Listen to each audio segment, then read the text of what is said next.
Bonjour tout le monde. Comment ça va aujourd'hui? Vous allez bien, j'espère. En tout cas, moi, je vais bien. Je me suis ressaisi depuis la vidéo 67. Je ne l'oublierai pas celle-là quand je regarde les étoiles. Je suis presque pas arrivé au bout. Mais bon, non, ça va. Nous sommes là toujours dans nos versets et on en a encore pour un bon bout de temps parce que si on est au verset, à la vidéo 68, il y a en fait 229 versets qui nous parlent du Père dans le Nouveau Testament. Je ne suis pas certain de faire 229 vidéos, mais on continue.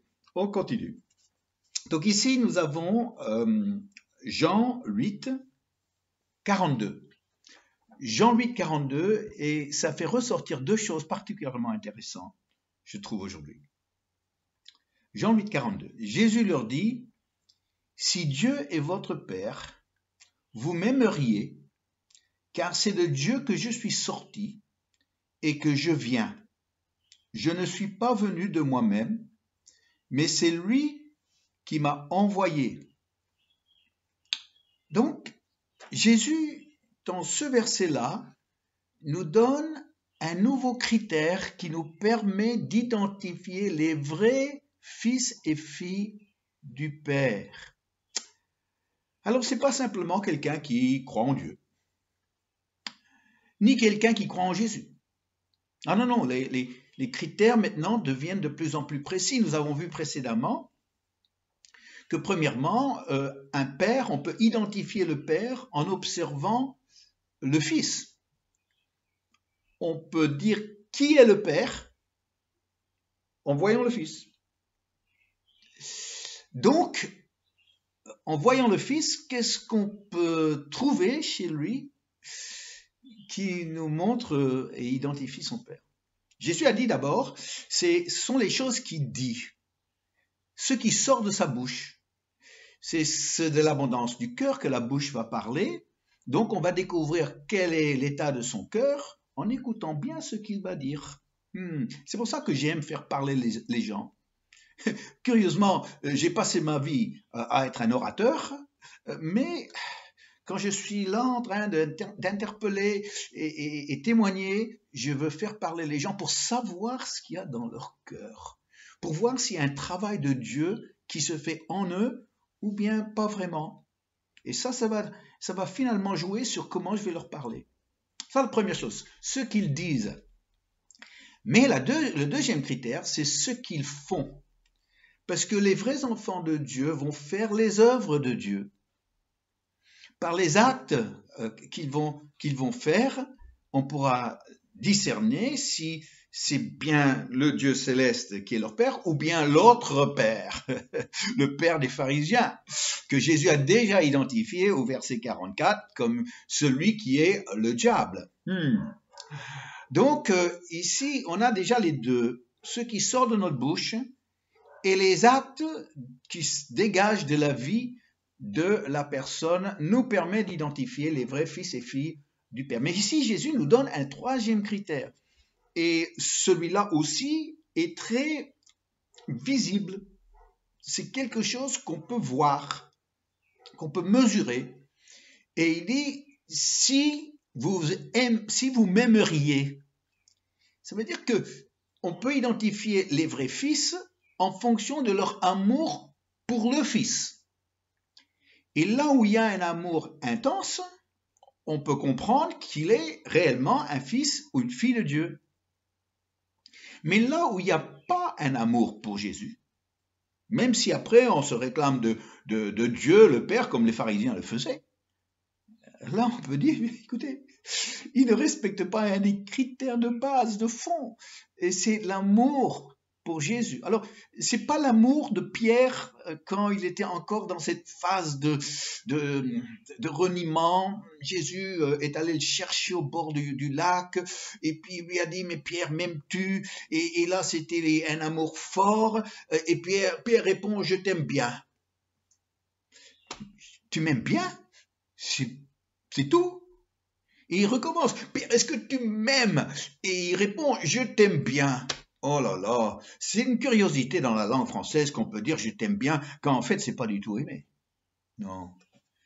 Non, non, parce que Jésus l'avait déjà bien dit à ses disciples ce que constituait l'amour pour Dieu, le plus grand des commandements, qui n'est pas nouveau dans le sens que c'était déjà dans l'Ancien Testament, dans le livre de Deutéronome. Tu aimeras ton Dieu de tout ton cœur, de toute ton âme, de toute ta force et de toute ta pensée. C'est comme ça qu'il faut aimer Dieu. Et un fils de Dieu, il aime Jésus comme ça, de tout son cœur, de toute son âme, de toute sa force et de toute sa pensée. Cher chrétien, j'espère que vous êtes un fils et une fille de Dieu, vous vous révélez en tant que tel. Par l'amour intense que tu as pour Jésus. Et que tu n'as pas cette réponse de Pierre qui revenait. Bon, après ça allait mieux. Après il y a eu réellement repentance et changement de cœur. Et après on découvre un grand homme de Dieu dans les Actes des Apôtres et les Épîtres. Mais à la fin de l'évangile de Jean, il aime bien Jésus, c'est tout. L'amour. Vous savez, dernièrement, je suis un peu triste, oui. Je suis un peu triste parce que j'ai perdu un ami qui est mort d'une tumeur au cerveau, subitement. Et j'ai pas eu l'occasion de lui dire au revoir. Vous allez dire, mais c'est qui? Eh bien, c'est un ami à 4 pattes, figurez-vous. Et oui, un chien. Et lui, ce chien-là, était particulier. J'en ai vu des chiens.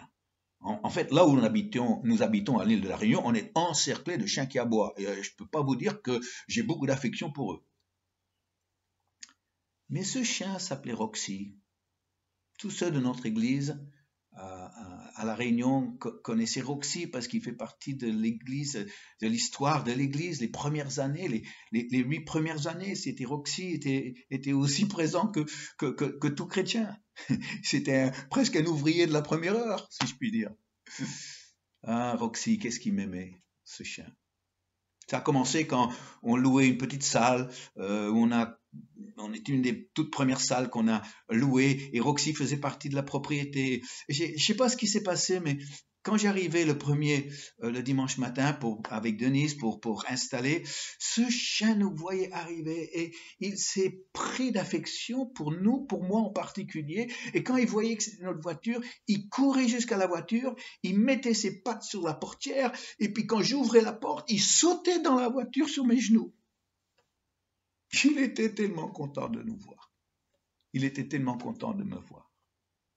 Et quand nous avons dû quitter cette salle et puis on a trouvé d'autres salles, eh bien, des amis proches de nous qui étaient dans l'église ont adopté Roxy. Ah, j'étais content. Il ne serait pas livré à lui-même quand la gérante de la propriété est partie en métropole.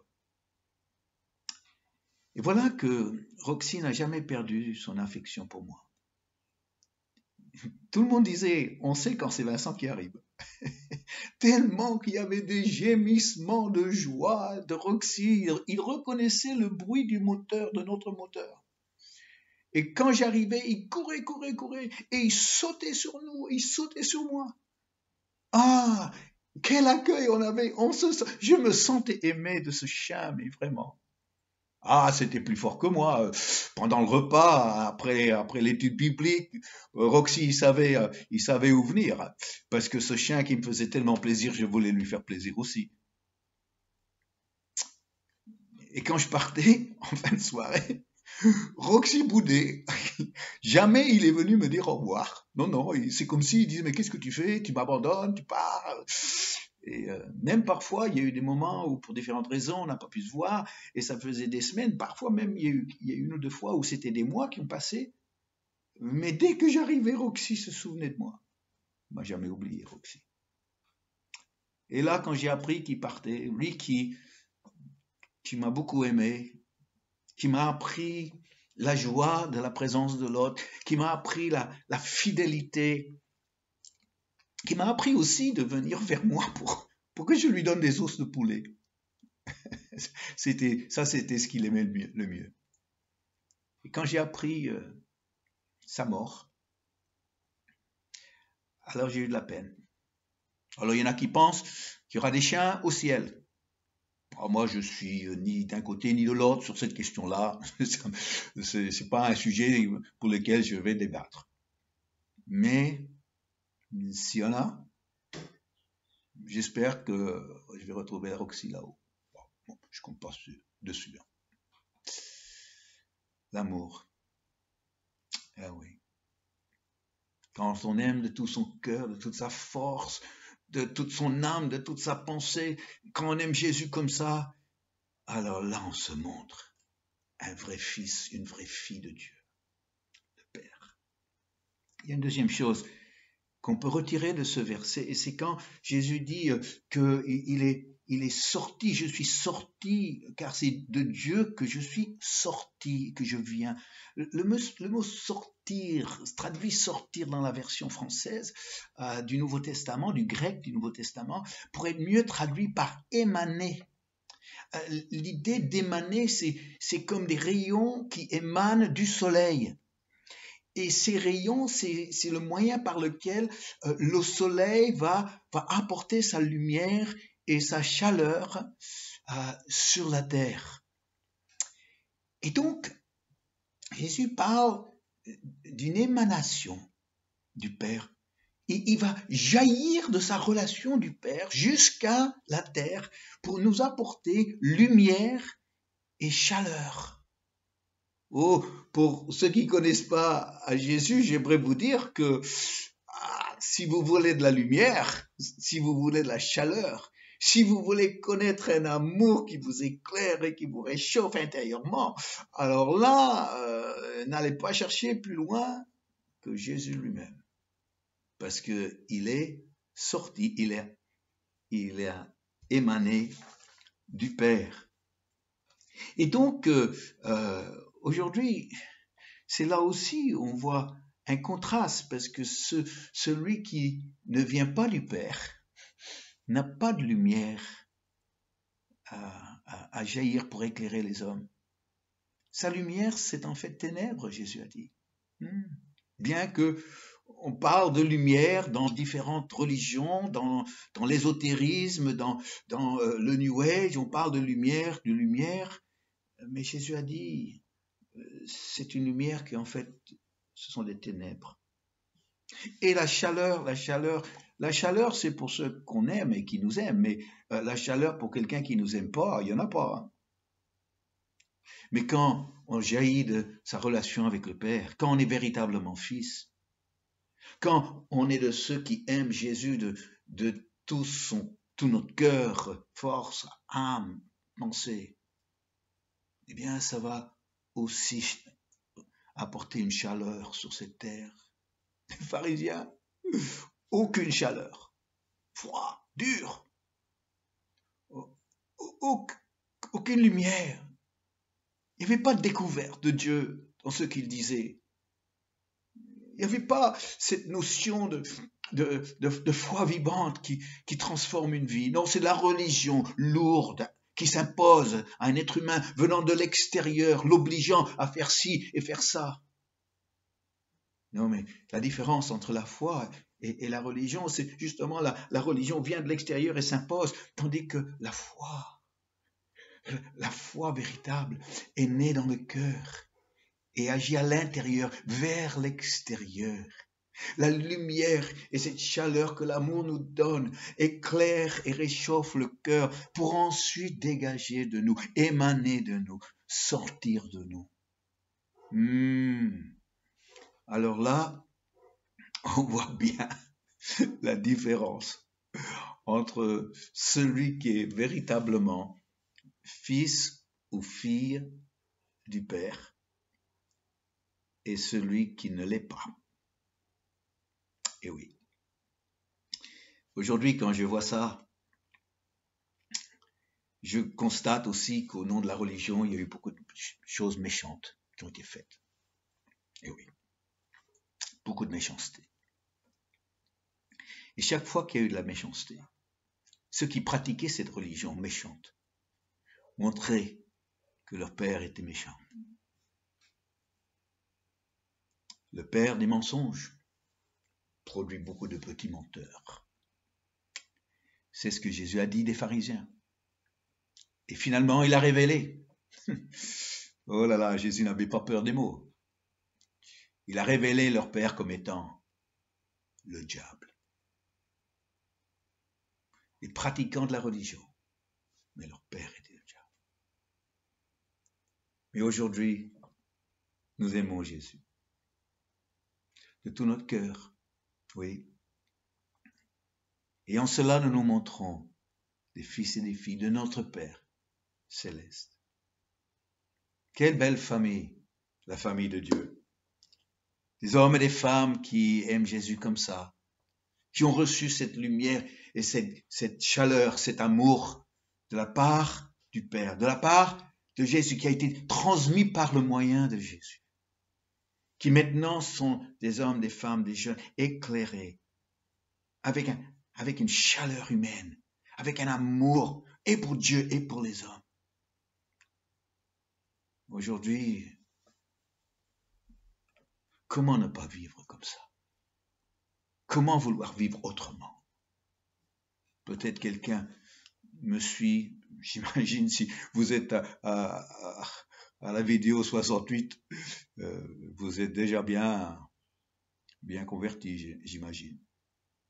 Mais s'il y avait quelqu'un qui écoutait cette vidéo et qui ne comprenait pas ce que je disais, alors là, très vite, mets-toi à genoux et crie vers Jésus. Dis, Jésus, je crois en toi. Je veux apprendre à t'aimer chaque jour. Je veux apprendre à te suivre. Je renonce à tout le reste pour te suivre selon ta parole. Vas-y, prie ça. Cher ami, prie ça. Et tu verras ce qui viendra de la part du Père vers toi. Et combien l'amour de Jésus va remplir ton cœur et sa paix reposera sur toi. Alors maintenant, comme est maintenant mon habitude, c'est pas une habitude, c'est un plaisir. J'aime chanter avec vous un petit chant. Et comme c'est Jésus lui-même et notre amour pour lui qui est à l'honneur aujourd'hui, eh bien on va chanter un petit chant qui nous parle de notre amour pour lui. Jésus, je t'aime, je m'incline devant toi, louange et gloire à notre roi. Alléluia, alléluia, alléluia, alléluia, alléluia. On va prier ensemble avant de se quitter. Ah oui. Jésus, oui, nous t'aimons. Et nous t'aimons de plus en plus, jour après jour. Tu es précieux pour nous. Tu es notre sauveur. Nous sommes attachés à toi. Tu es celui qui voulait qu'on ne soit pas appelés des serviteurs, mais des amis. Et des amis aiment. Et aujourd'hui, tu es le fils de ton Père. Et nous sommes fils et filles du même Père céleste. Tu es notre frère, notre grand frère, le premier-né de tous les héritiers, nous dit la Bible. Aujourd'hui, nous voulons t'exprimer tout notre amour. Toi qui as jailli, toi qui as émané du Père, de ta relation avec lui, jusqu'à nous sur la terre.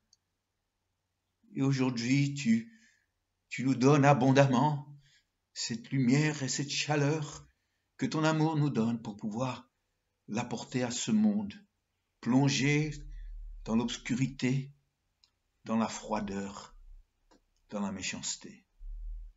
aujourd'hui, nous sommes des enfants de Dieu. Quelle joie nous avons de l'être. Ô Père, je t'aime. Nous t'aimons. Amen.